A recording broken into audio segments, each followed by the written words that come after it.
बिस्मिल्लाहिर्रहमानिर्रहीम। तो last class में बेटा हम लोग बात कर रहे थे इनकम फ्रॉम अदर सोर्सेज के ऊपर, और हम यहाँ तक पहुँच चुके थे के पॉइंट तक, अगर आपको याद हो। तो के पॉइंट जो है वो ऑलरेडी ऊपर जो पॉइंट डिस्कस हुआ है उसी की डुप्लीकेशन है। वही पॉइंट दोबारा क्या हो रहा है, रिपीट हो रहा है ऊपर।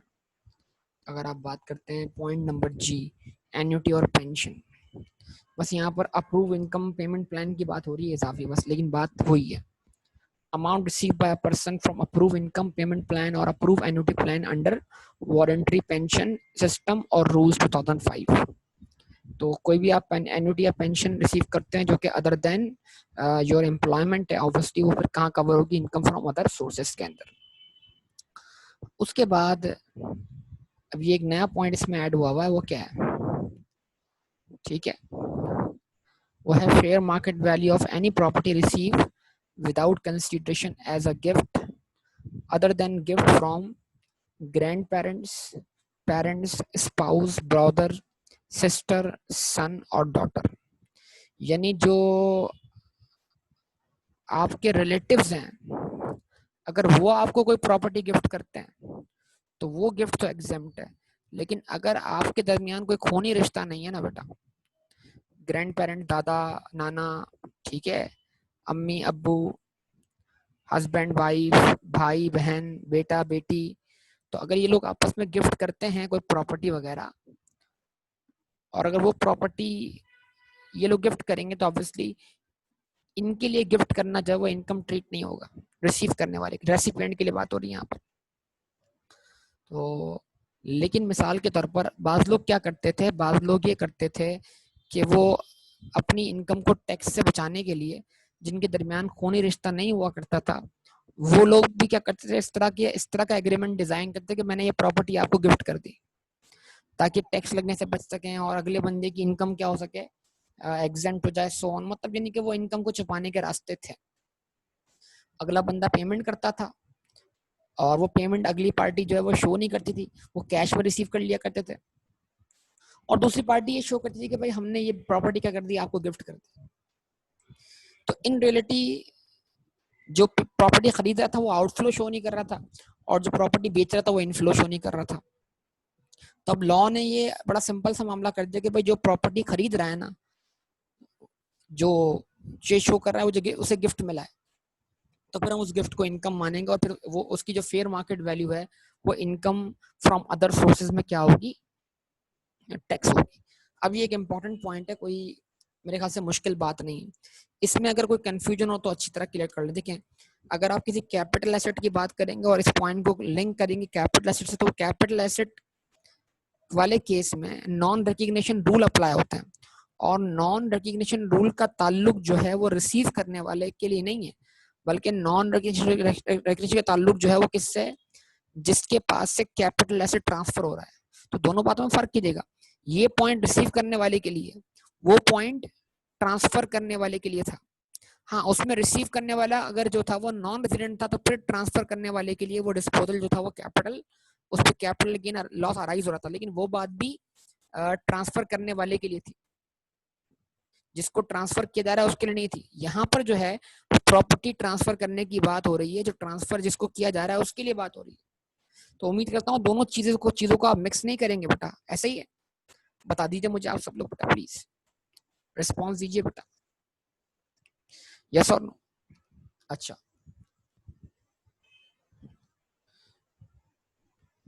और अब ये वो एग्जाम्पल है बेटा जो मैं आपको शुरू से कवर करवाता आ रहा हूँ, शुरू से कवर करवाता आ रहा हूँ। Any amount treated as income की जो सबसे पहली एग्जाम्पल मैंने दी थी आपको, ये एग्जाम्पल जरा इसको पढ़ के देख लें।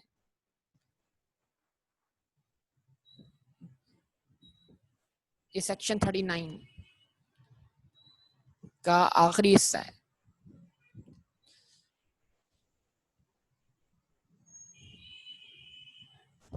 और ये एग्जाम्पल मैं आपको पहले ही दे चुका था, कहां पर, शुरू में, जब हम इनकम की डेफिनेशन पढ़ते थे। Any amount chargeable to tax, any amount subject to reduction of tax, any amount treated as income, और उसके बाद any loss of income. Yes और नो बोलिए, बताइए, रिस्पॉन्स दीजिए।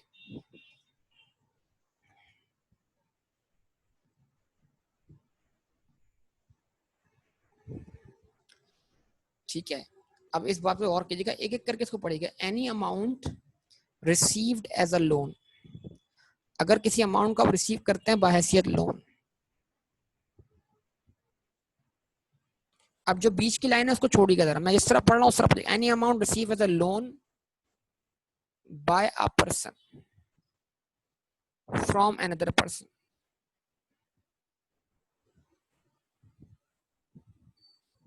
Any amount receive as loan by a person from another person. पढ़ लें इस तरीके से, यानी एक अमाउंट लोन के तौर पर रिसीव किया है एक पर्सन ने दूसरे पर्सन से, not being a banking company और फाइनेंशियल इंस्टीट्यूशन, और लोन देने वाला ना कोई बैंक है ना कोई फाइनेंशियल इंस्टीट्यूशन है। यानी अगर लोन देने वाला फाइनेंशियल इंस्टीट्यूशन होता तो फिर तो मसला नहीं था, वो तो उसका काम ही लोन देना है। लेकिन अगर ये लोन कोई और दे रहा है, कोई एम्प्लॉयर दे रहा है, कोई रिलेटिव दे रहा है, कोई दोस्त दे रहा है, ठीक है, कोई जानने वाला दे रहा है,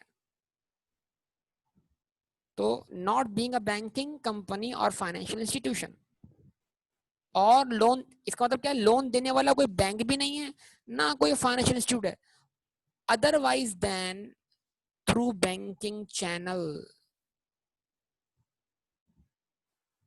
otherwise than through banking channel.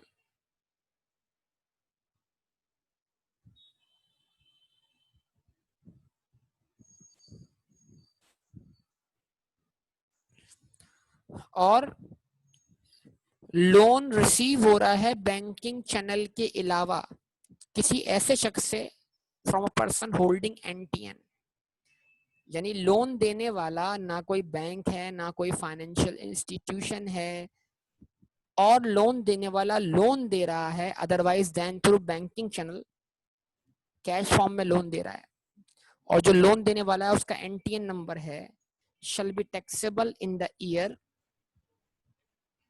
shall be taxable in the year in which it was received।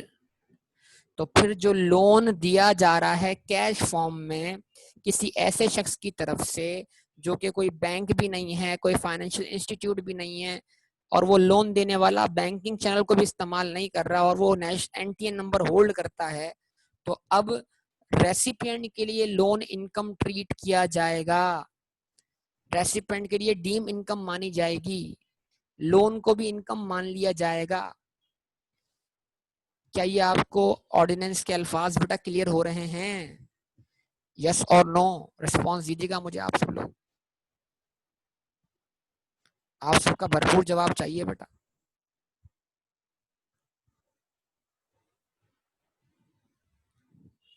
अच्छा जी, अब इसी तरीके से एडवांस की बात कर लें। Any amount receive as advance, अब लोन वाली बात हो गई ना, अब एक एक करके अप्लाई करते हैं। Any amount receive as advance by a person from another person, not being a banking, not being a banking company or financial institution, otherwise than through banking channel from the person holding NTN number, shall be taxable in the tax year in which it was received। अगर कोई शख्स advance देता है और advance देने वाला, advance देने वाला ना कोई, एडवांस देने वाला ना कोई बैंकिंग कंपनी है ना कोई फाइनेंशियल इंस्टीट्यूशन है, ठीक है, और वो एडवांस देने वाला क्या कर रहा है, उस एडवांस को दे रहा है otherwise than through banking channel, और एडवांस देने वाला होल्ड करता है एनटीएन नंबर, तो रेसिपिएंट के लिए, रिसीव करने वाले के लिए वो एडवांस जो वो इनकम ट्रीट किया जाएगा। लेकिन यहाँ पर एक बात बड़ी इंपॉर्टेंट है, वो एहतियात वाली है, ये हाउएवर वाली बात इससे कनेक्ट कर लें। However this provision shall not apply to advance payment for sale of goods और सप्लाई ऑफ सर्विसेज। ठीक है जी, सेल ऑफ गुड्स वाले केस में जो एडवांस मिलेगा उसके उस केस में एडवांस भले कैश फॉर्म में मिल जाए, अदरवाइज देन बैंकिंग चैनल। जैसे मिसाल के तौर पर आपने अपने सप्लायर को एडवांस दिया ताकि वो उस एडवांस के बदले आपको कुछ डिलीवर कर दे, तो वो एडवांस जो आपने अपने सप्लायर को दिया है वो सप्लायर के लिए इनकम नहीं माना जाएगा जब तक कि वो गुड्स डिलीवर ना कर दे, वो उसके लिए अनअर्न्ड इनकम है। तो जहां पर भी एडवांसेस के अंदर अनअर्न्ड इनकम वाला कॉन्सेप्ट आएगा, वहां ये वाली बात अप्लाई नहीं हो सकती। क्यों? क्योंकि आपका सप्लायर जो है वो आपसे पैसे रिसीव करेगा, एंट्री बनाएगा कैश या bank debit, advance from customer credit liability, और जब आपको गुड्स बेचेगा तो एंट्री बनाएगा advance from customer debit sales credit. तो फिर उसकी इनकम उस पॉइंट पे मानी जाएगी जिस पॉइंट पे वो सेल रिकॉर्ड करेगा। मतलब अगर कोई शख्स एडवांस रिसीव कर रहा हो सेल ऑफ गुड्स के लिए या प्रोवाइडिंग ऑफ सर्विसेज के लिए, तो उस पर ये पॉइंट एप्लीकेबल नहीं होता, भले उसने कैश फॉर्म में पेमेंट क्या की हो, रिसीव की हो। यस और नो बताइए, जवाब दीजिए बेटा, आप सबका रिस्पॉन्स चाहिए प्लीज।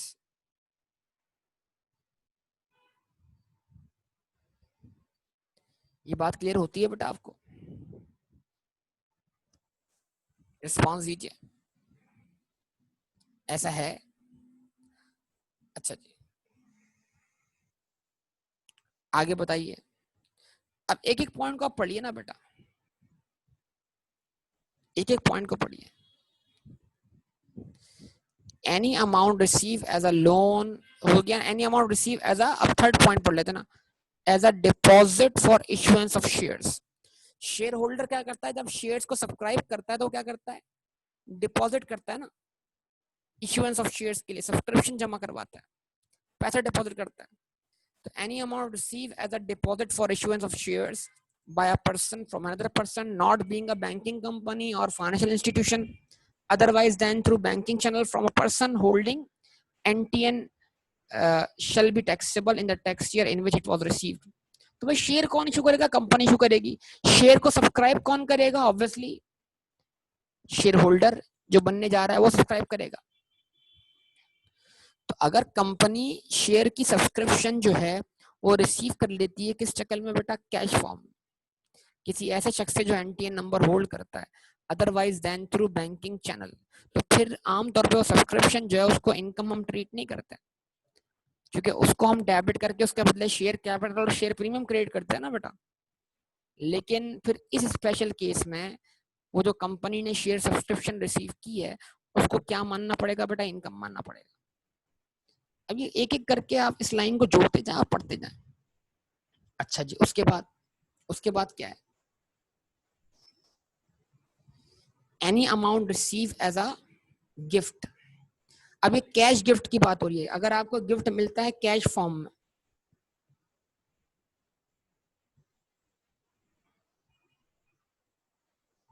तो अगर किसी क्वेश्चन में लिखा हुआ था ना बेटा कि अंकल ने कैश गिफ्ट कर दिया बिजनेस शुरू करने के लिए, दोस्त ने कैश गिफ्ट कर दिया बिजनेस शुरू करने के लिए, तो इसका मतलब वो जो कैश आपको गिफ्ट में मिला है वो आपके लिए इनकम फ्रॉम अदर सोर्स है। कैश का गिफ्ट में मिल जाना income from other source treat किया जाएगा, ये अच्छी तरह ध्यान में रख लीजिएगा बेटा। तो ये चारों पॉइंट आपके सामने क्या होते हैं, कवर होता है। यहाँ तक कोई बात जो आपको मुश्किल लगी हो तो बोल दीजिए मुझे, आप लोग रिस्पॉन्स दीजिए प्लीज बेटा।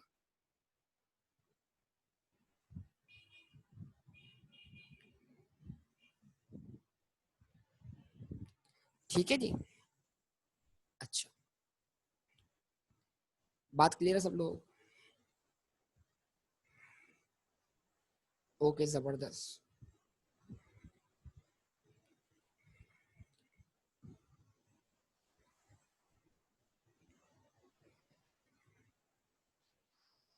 ओके ना,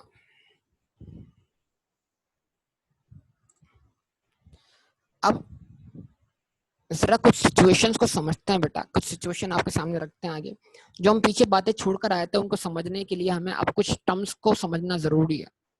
और वो टर्म्स क्या है बेटा, उन टर्म्स का नाम है बेटा NTR, MTR and FTR.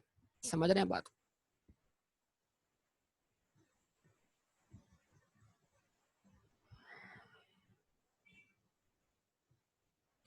NTR, MTR and FTR.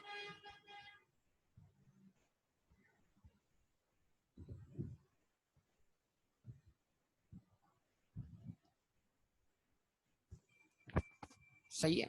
अब इस इन टर्म्स को मैं आपको समझा रहा हूँ, NTR, MTR and FTR। In terms को बराबर मेहरबानी समझिएगा जरा।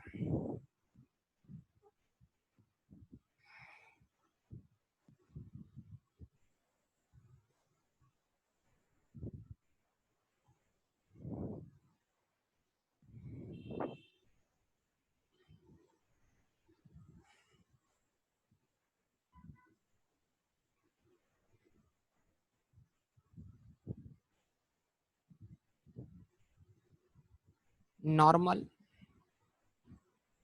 Tax regime,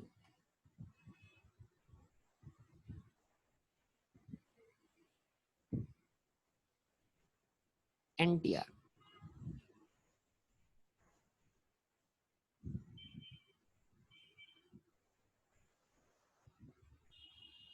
minimum tax regime,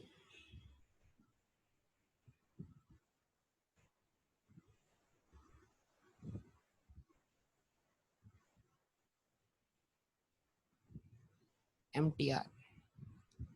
ठीक है जी। और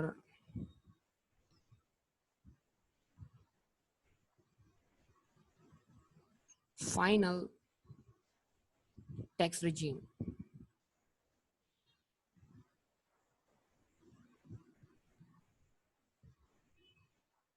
FTR।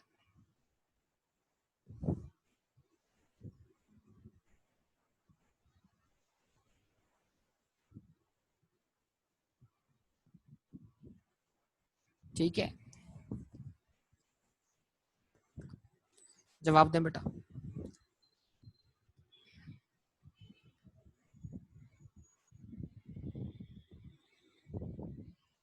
सबसे पहला पॉइंट क्या, taxable at normal tax rates.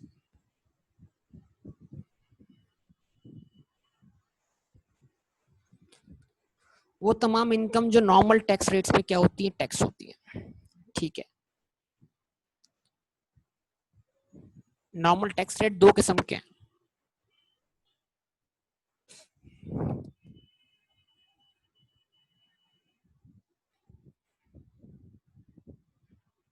Normal tax दो किस्म के हैं।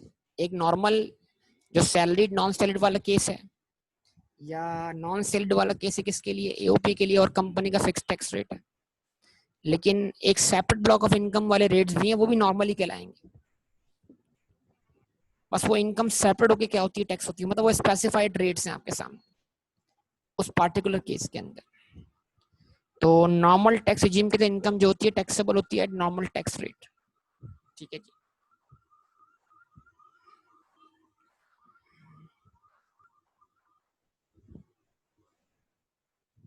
Taxable at normal tax rates.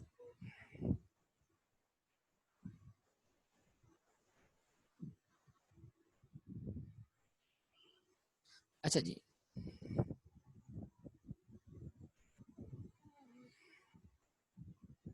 withholding rates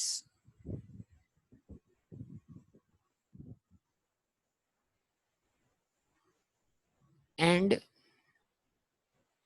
actual tax rates may be same or different।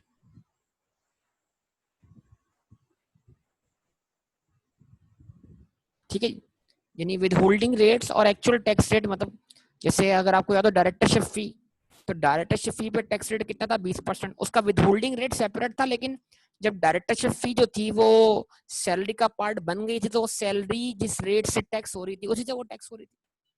Yes और नो बताइए, रिस्पॉन्स दीजिए बेटा सब लोग। ठीक है, यहां पर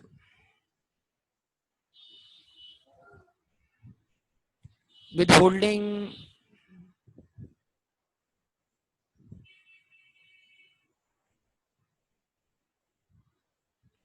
रेट्स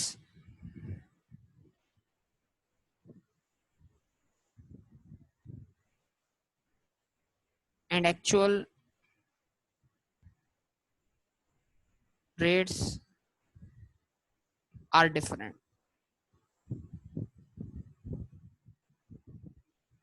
टैक्स विद होल्ड होगा अलग रेट से और टैक्स लायबिलिटी फाइनलाइज होगी अलग रेट से.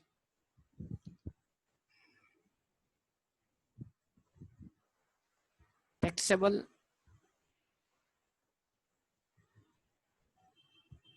As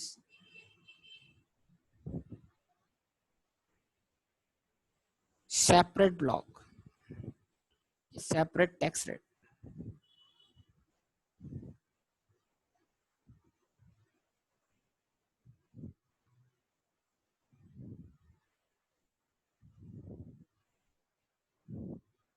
Same separate rates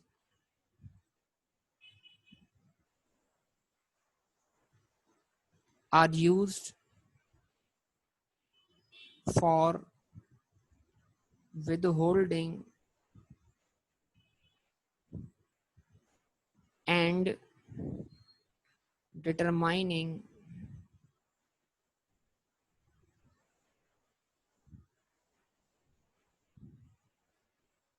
actual tax liability.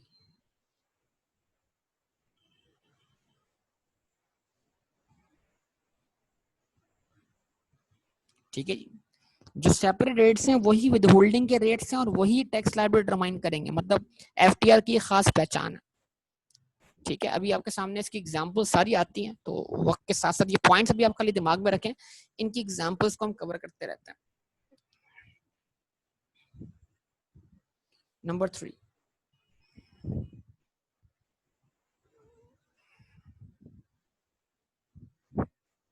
Number 3 क्या है?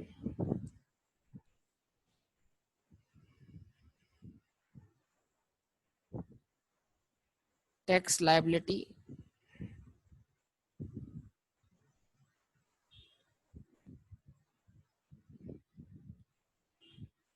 After adjustment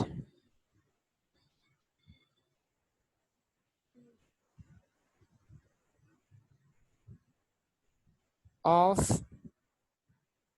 withholding tax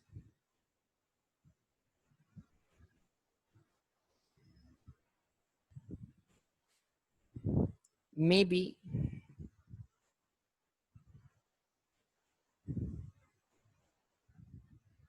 number 1 positive, यानी आपको मजीद टैक्स पे करना पड़े विदहोल्डिंग से ऊपर.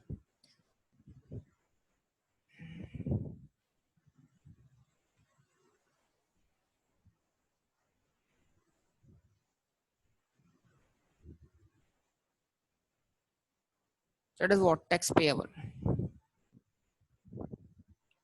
0.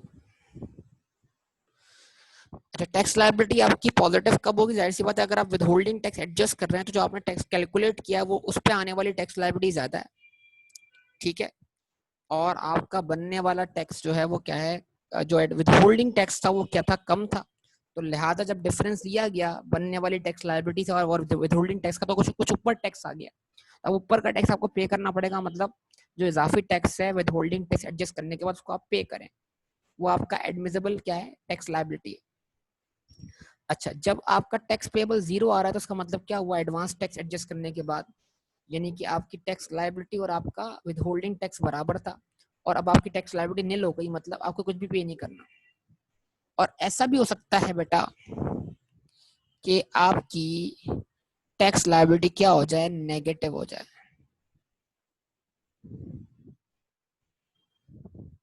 और नेगेटिव होने का मतलब क्या है?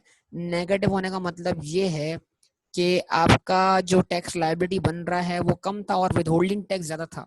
तो इसका मतलब आपका जो टैक्स निकल रहा है वो रिफंडेबल है.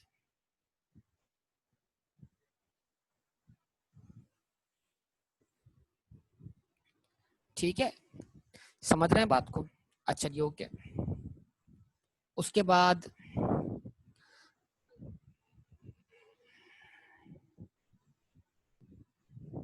थर्ड पॉइंट यहाँ पर tax liability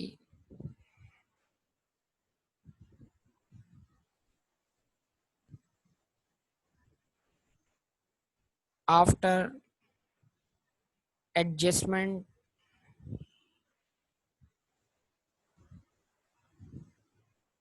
of withholding tax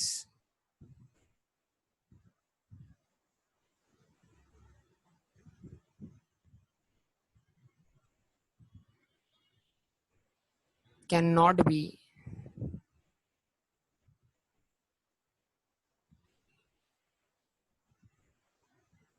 negative. यानी मिनिमम टैक्स का मामला यह है कि आपकी टैक्स लायबिलिटी कभी नेगेटिव नहीं हो सकती। क्यों? टैक्स रिफंडेबल नहीं आ सकता। यानी कि जिस चीज को आप मिनिमम टैक्स मान रहे हैं ना बेटा, तो मिनिमम टैक्स वाले केस में मामला ये होगा कि आपकी टैक्स लायबिलिटी जो है, आपकी बनने वाली जो टैक्स लायबिलिटी है वो जीरो तो हो सकती है, पॉजिटिव भी हो सकती है, लेकिन नेगेटिव भी हो सकती है। मतलब क्या हुआ कि अगर एक सिनेरियो को लॉ ये कह रहा है कि ये एमटीआर में फॉल करता है, तो उसका मायना ये होगा कि मिसाल के तौर पे आपकी टैक्स लायबिलिटी आ रही है 80,000 रुपए और आप एडवांस में टैक्स पे करके आए हैं लाख रुपए, तो फिर इस केस में वो जो 20,000 रुपए रिफंड बनता है वो आपको नहीं दिया जाएगा और वो रिफंड आपका कैंसिल हो जाएगा। मतलब इस जिस चीज को लॉ ने एमटीआर बोल दिया उसमें जो विदहोल्डिंग टैक्स डिडक्ट हुआ है वही आपका मिनिमम टैक्स है। मतलब जितना विदहोल्ड हुआ है उतना तो आपको पे करना पड़ेगा। अगर आपकी एक्चुअल टैक्स लायबिलिटी विदहोल्डिंग से कम बनती है तो फिर डिफरेंस आपको रिफंड नहीं किया जाएगा। लेकिन मिनिमम का मतलब ये हुआ कि अगर आपकी एक्चुअल टैक्स लायबिलिटी अगर मिनिमम लेवल से ज्यादा बनती है या उसके बराबर बनती है, बराबर बनती है तो कुछ नहीं करना, ज्यादा बनती है तो ऊपर का टैक्स देना पड़ेगा। तो मिनिमम का मतलब क्या है कि जितना विदहोल्ड हुआ उतना देना पड़ेगा या उससे ऊपर देना पड़ेगा। अगर actual tax liability withholding amount से कम है तो जो डिफरेंस है वो आपको रिफंड नहीं होगा। मतलब जो टैक्स विदहोल्ड हुआ है वही आपकी मिनिमम टैक्स लायबिलिटी बन जाएगा। बात समझ में आती है कि नहीं आती? बोलिए, रिस्पॉन्स दीजिए बेटा, रिस्पॉन्स दीजिए।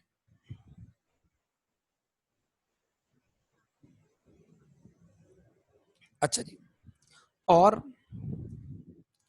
एफटीआर क्या है?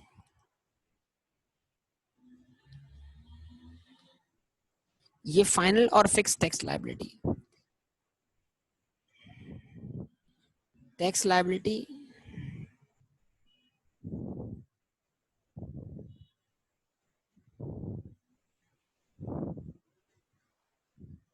neither increases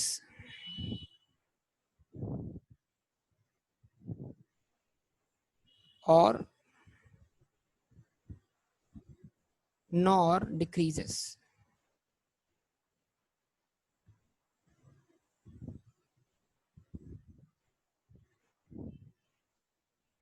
टैक्स लायबिलिटी ना इंक्रीज हो सकती है ना डिक्रीज हो सकती है। मतलब क्या हुआ, जैसे अगर आप डिविडेंड इनकम अर्न करते हैं, ठीक है, इसकी एग्जांपल हम डिविडेंड से ले लेते हैं ना बेटा।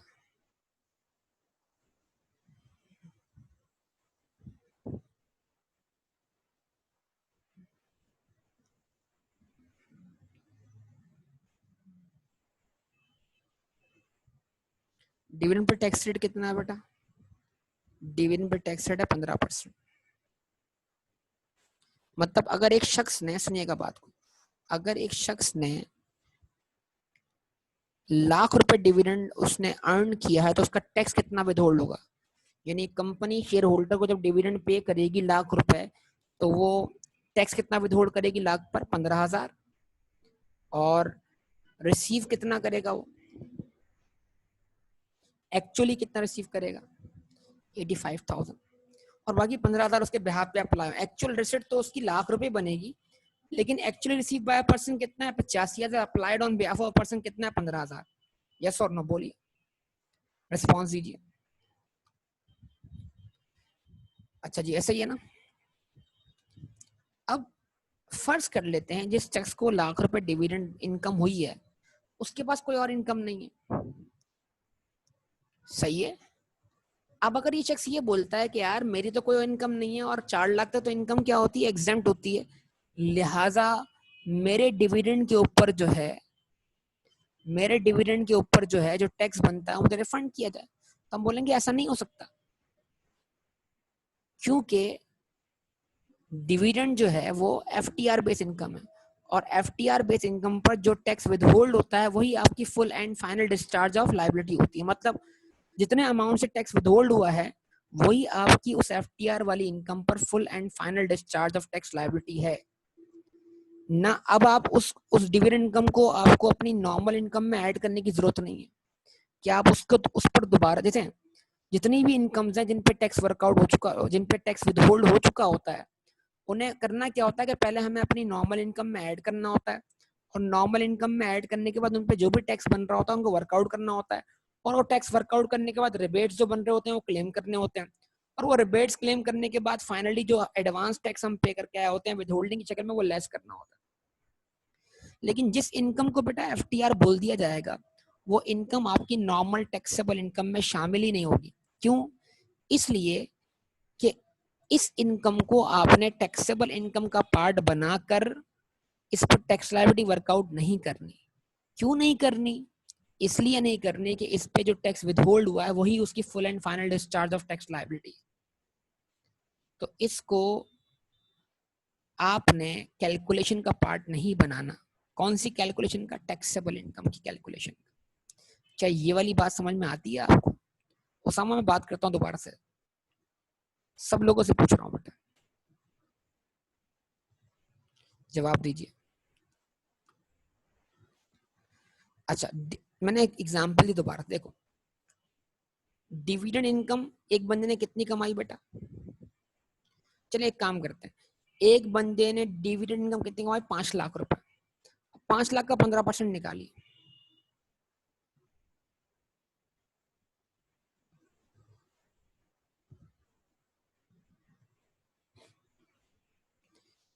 बेटा 5 लाख का 15% निकालिए, क्या आंसर आएगा? 75,000। तो 5 लाख के डिविडेंड पे कितना टैक्स विदहोल्ड हुआ? 5 लाख के डिविडेंड पे कितना टैक्स विदहोल्ड हुआ? 75,000। सही है? करेक्ट? जल्दी बोलिए।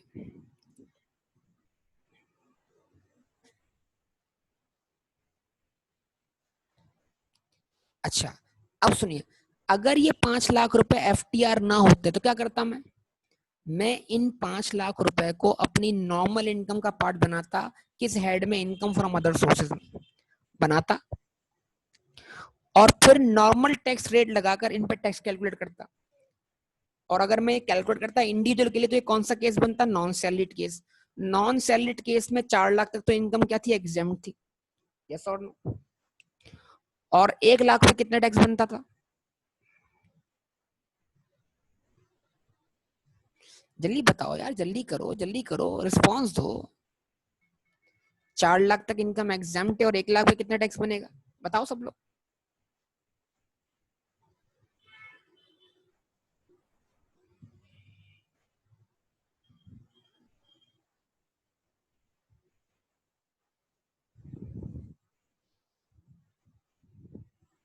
5%। 1 लाख का 5%, 4 लाख तक एग्जेम्प्ट हो गया। 1 लाख का 5%, 5,000। अब सवाल क्या है? अगर डिविडेंड इनकम नॉर्मल रिजीम में फॉल करती है, मैं सिचुएशन बना के समझा रहा हूं। अगर dividend income normal tax regime में फॉल करती है तो क्या होता? आप इस डिविडेंड इनकम को इनकम फ्रॉम अदर सोर्स का पार्ट बनाकर इस पे कितनी टैक्स लायबिलिटी वर्कआउट करते हैं? 5,000। और जरा बताइए, इस पे आप एडवांस में कितना टैक्स पे करके आए हैं? 75,000। जब आप 5,000 में से 75,000 क्या करते, लेस करते, तो टैक्स रिफंडेबल आता ना? कितना आता?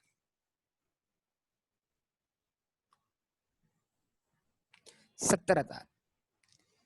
तो अगर डिविडेंड इनकम एनटीआर में फॉल करती तो हम इसको नॉर्मल इनकम का पार्ट बनाकर इस पर अलग से टैक्स कैलकुलेट करते, और जो एडवांस में टैक्स विदहोल्ड हुआ वो लाके इसमें से लेस करते, तो 70,000 का रिफंड आ जाता। अगर डिविडेंड इनकम एनटीआर है तो 70,000 रुपए हमें रिफंड होने चाहिए। यस और नो बोलिए। अगर अगर मतलब इफ की बात कर रहा हूँ, कंडीशन है नहीं समझा, लिंक कल हो सकती है, लॉ चेंज हो सकता है, क्या पता। तो अगर डिविडेंड इनकम एनटीआर है तो 70,000 में रिफंड होने चाहिए नहीं होने चाहिए? बताइए। होने चाहिए।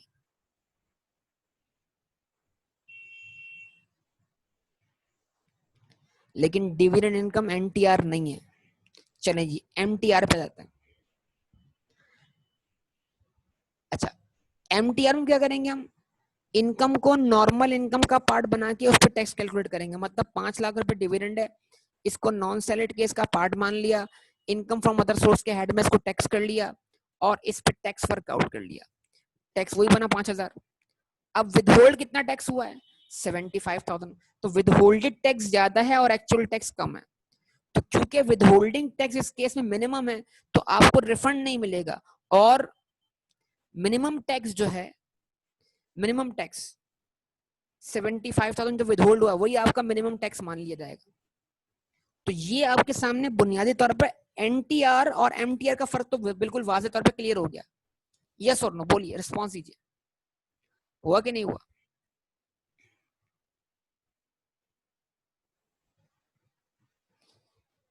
कि जो विदहोल्ड हुआ है वो मिनिमम है। अगर एक्चुअल टैक्स लायबिलिटी विदहोल्डिंग वाले पॉइंट से नीचे फॉल करती है तो फिर जो डिफरेंस होगा रिफंड नहीं होगा। अगर with actual tax liability withholding वाले पॉइंट से ऊपर फॉल करती है तो एक्सेस जो होगा वो पे करना होगा। इसको मिनिमम टैक्स बोलते हैं। सही है। और एनटीआर में अगर एक्चुअल टैक्स लायबिलिटी कम है और विदहोल्डिंग ज्यादा है रिफंड भी होगा, और अगर एक्चुअल टैक्स लायबिलिटी ज्यादा है और विदहोल्डिंग कम है तो फिर एक्सेस भी पे करना पड़ेगा। लेकिन एमटीआर में सिर्फ एक्सेस पे करना है, रिफंड रिफंड वाली बात एमटीआर में नहीं है भाई, अच्छी तरह सोच लेना जरा इस बात को। और एफटीआर क्या है, तो डिविडेंड असल में एफटीआर है।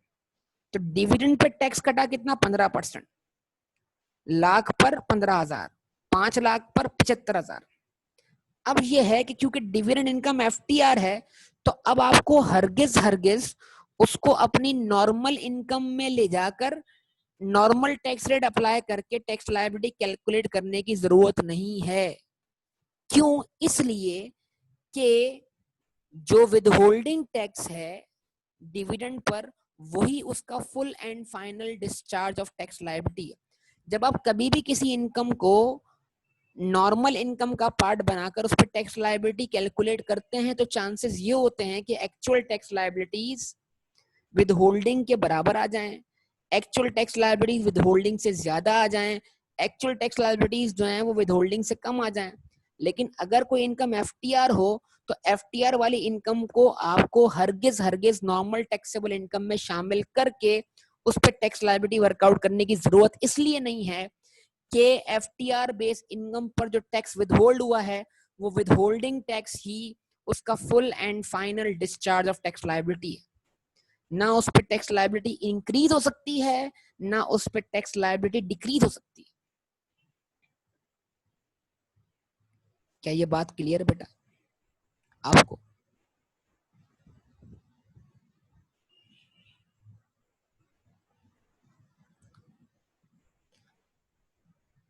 सही है बेटा, बताइए, रिस्पॉन्स दीजिए बेटा आप सब लोग। ये बात आप सबको क्लियर हो रही है?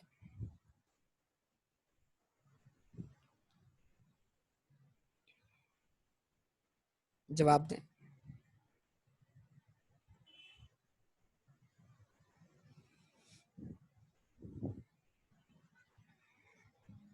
ठीक है। अच्छा जी, अब चाहे तो मैं इसके ऊपर मजीद आपको इलस्ट्रेशन दे देता हूँ, बोले।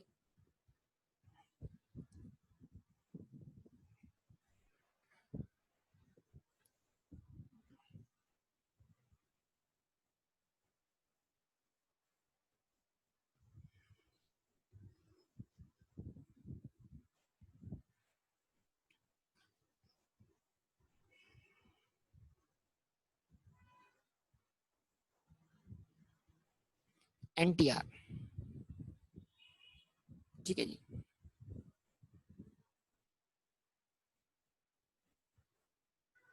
इनकम फ्रॉम सैलरी,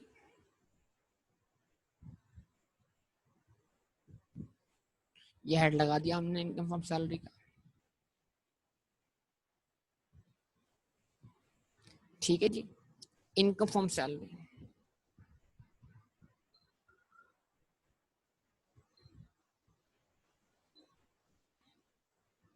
बस यहाँ पे सैलरी लिख रहा हूँ, बेसिक अलाउंसेस सब मिलाकर। एक बंदे की सैलरी जो है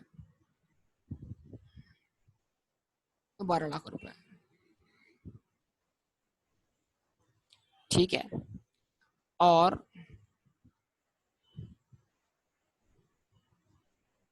उसको डायरेक्टरशिप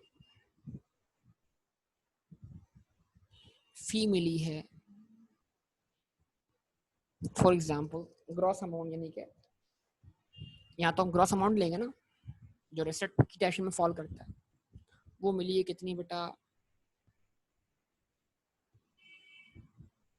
5 लाख रुपए।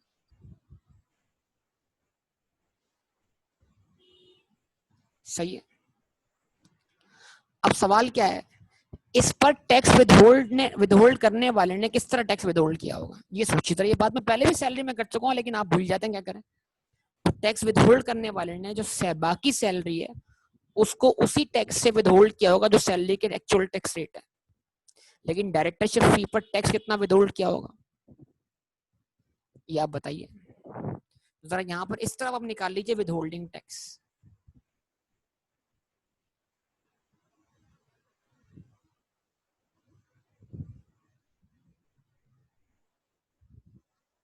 तो डायरेक्टरशिप फी का विदहोल्डिंग रेट अलग से, तो डायरेक्टरशिप फी का विदहोल्डिंग आप निकाल लें।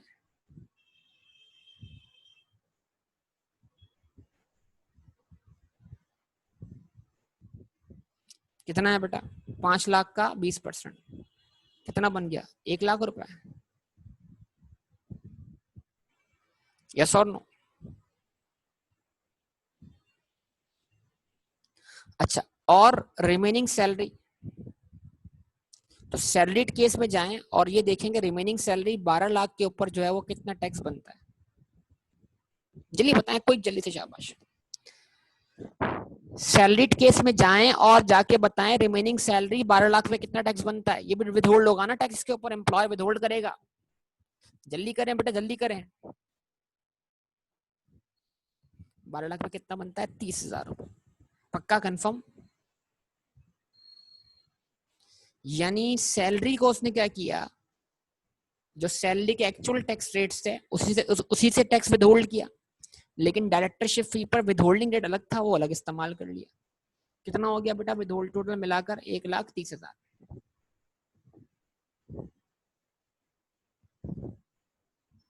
सही है।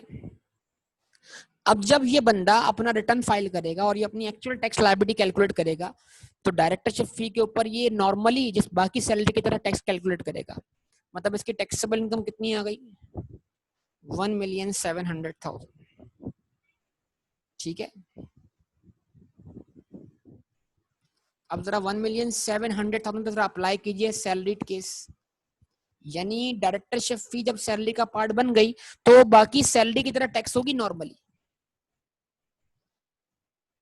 ठीक है, जरा वर्कआउट कीजिए आप टैक्स। कौन सा स्लेब अप्लाई हो रहा है बताइए। Tax on rupees, lower limit क्या है, 12 लाख ही है। ओके, जबरदस्त। टैक्स ऑन रुपीज 12 लाख,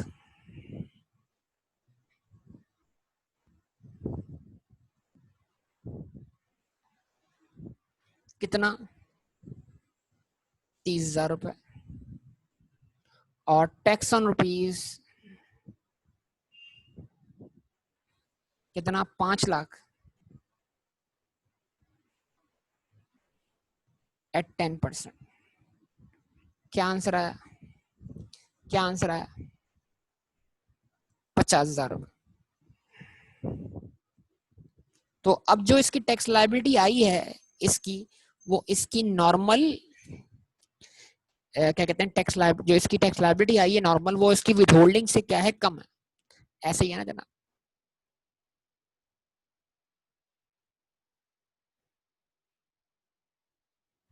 कितना हो जाएगा बेटा, 80,000। जब इसमें से लेस करेंगे क्या,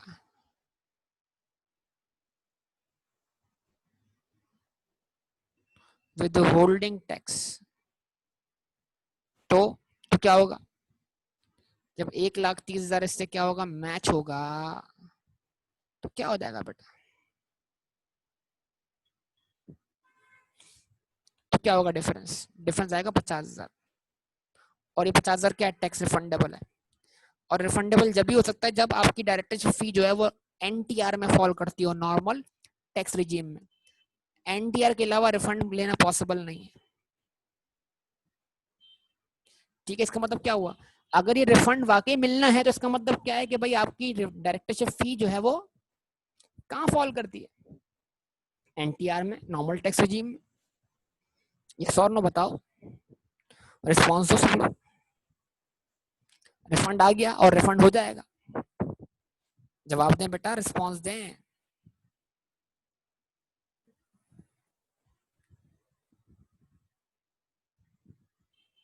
हाँ, अगर अगर लॉ आगे जाके चेंज हो जाता है और बोलता है नहीं डायरेक्टरशिप पे जो टैक्स विदहोल्ड होगा वो मिनिमम है, इसका मतलब क्या हुआ, विदहोल्ड कितना हुआ था, ₹1,00,000 एक्चुअली, और बन कितना रहा था, 50,000 रुपए।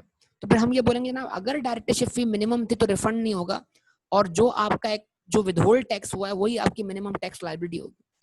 फिर इस केस में अगर आपकी एक्चुअल टैक्स लायबिलिटी विदहोल्डिंग से कम बनती है तो कम से कम आपको जो टैक्स देना है वो विदहोल्डिंग के बराबर देना है। अगर लॉ ऐसे बताए तो इसका मतलब क्या है, फिर डायरेक्टरशिप फी को आप क्या करो, मानो मिनिमम, लेकिन फील्ड वर्क डायरेक्टरशिप फी जो है वो क्या है, एनटीआर में। यस और नो, समझे बात को। अब आप जानते हैं सैलरी 20% से ऊपर भी टैक्स हो सकती है ना बेटा, हाई रेट्स। तो जब सैलरी 20% से ऊपर के रेट से टैक्स होगी तो इसी डायरेक्टरशिप फी पे बनने वाली एक्चुअल टैक्स लायबिलिटी ज्यादा होगी, विदहोल्डिंग क्या होगी, कम होगी। यस और नो, ये चीजें समझ लो इस बात को।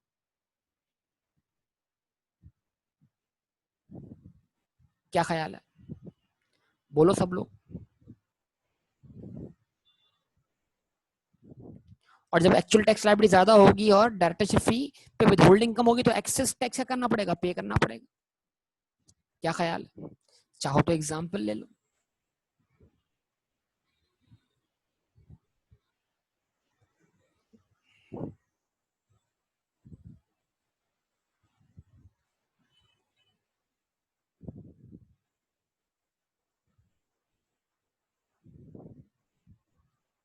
इनकम फ्रॉम सैलरी,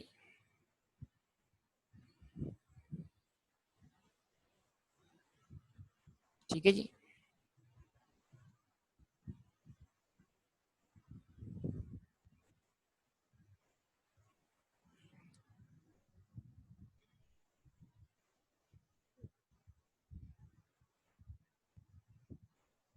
$3,300,000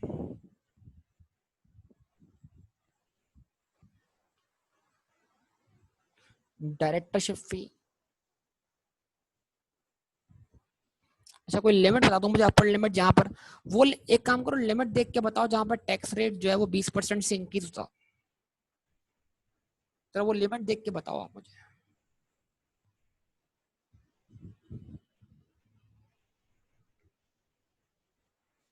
वो लिमिट देख के बताओ जरा आप लोगों को।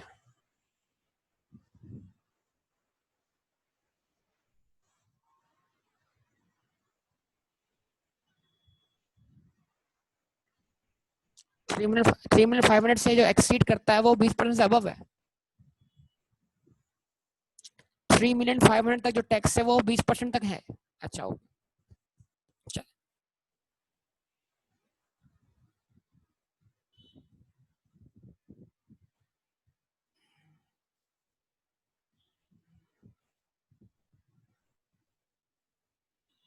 3,500,000 और 5 लाख।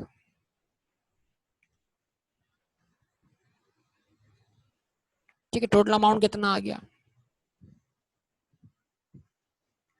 Taxable income.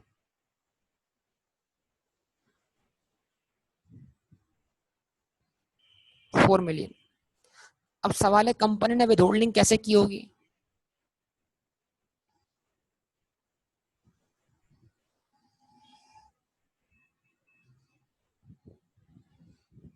तो डायरेक्टरशिप फी भी तो कंपनी ने विदहोल्डिंग 20% से की होगी।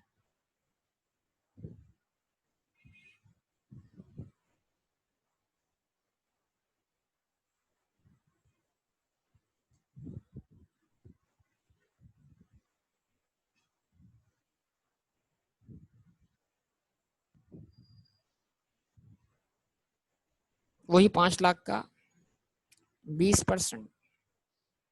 जवाब दें कितना, 1,00,000 रुपए। और उसके बाद अदर सैलरी, तो अगर आप 35 लाख पे टैक्स बताओ कितना बनता है? 35 लाख तक टैक्स कितना बनता है बताओ जल्दी से, शाबाश। 370,000, 3,70,000 रुपये।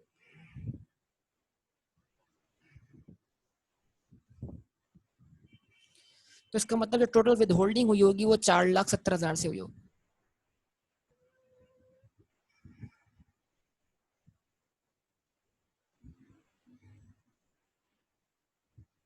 ठीक है। अच्छा जी, अब यहाँ पर आप क्या करें, टैक्स लायबिलिटी पर काउंट करें जरा। टैक्स ऑन रुपीज 3,500,000,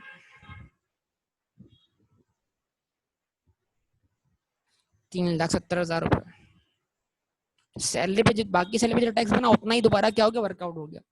और जो टैक्स ऑन रुपीज जो अमाउंट एक्सीड कर रहा है 500,000, एट वॉट, जल्दी बताओ, रेट बताओ, रेट इसका कितना है?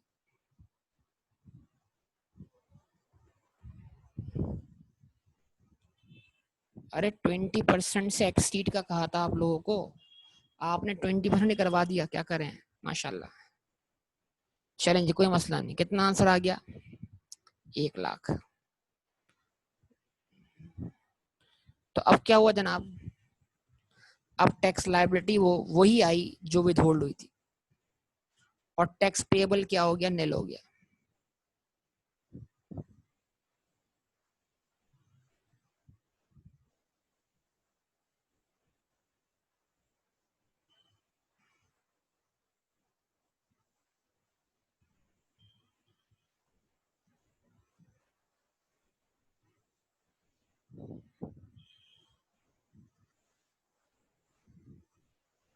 सही है बेटा, ठीक है जी। तो इस तरह एक्सेस टैक्स भी आ सकता है कि विद होल्डिंग कम हो और टैक्स लायबिलिटी ज्यादा, तो एक्सेस पे करना पड़ेगा। तमाम बातें आप अच्छी तरह दिमाग में फिट कर लें। तो क्या आपको बुनियादी तौर पे एफटीआर, एनटीआर और एमटीआर का फर्क समझ में आया?